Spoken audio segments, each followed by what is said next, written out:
علی تولیی هستم. ایونت 5 لیگ کشور دسته 18 تا 34 اسکیل از ملیه.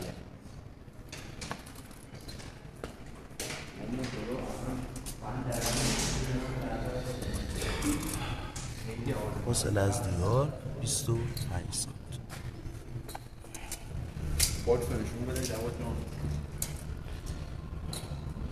اندازه باکس 63 سانت. 63 سانت. خودم لازمشون جوادشون. هالتره 20 کیلو یک اسپید، وزنه 10 کیلویی، وزنه 20 کیلو، مجموع 80.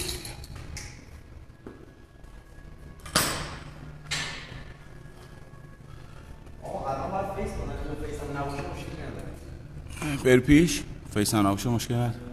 بغل هم میتونی بزنی. بغل هم میشه بزنیش.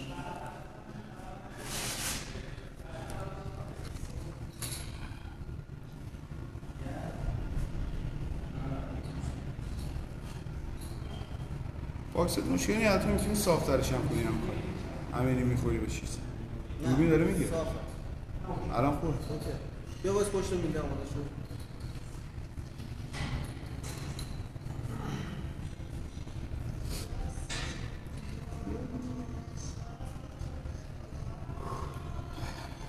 بریم برو 5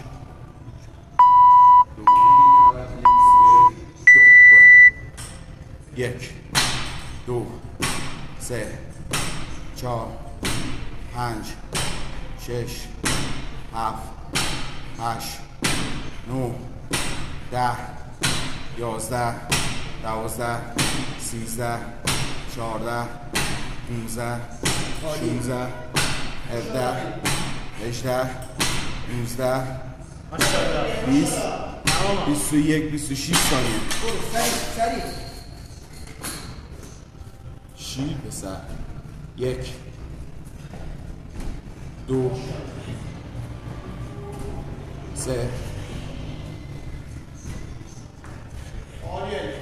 همین میتونه بزن. 5 6 7 8 9 10 11 همین میتونه. ماشاءالله. 12 علی خیلی خوب. عالی پسر. 13 تمام شد. بیا علی. 14 بپر اونور 15 یه دقیقه 20 خیلی خوب. برو تو اند تمام. شیل پسر. 1 2 3 4 5 6 بیا 7 8 آخری 9 تمام.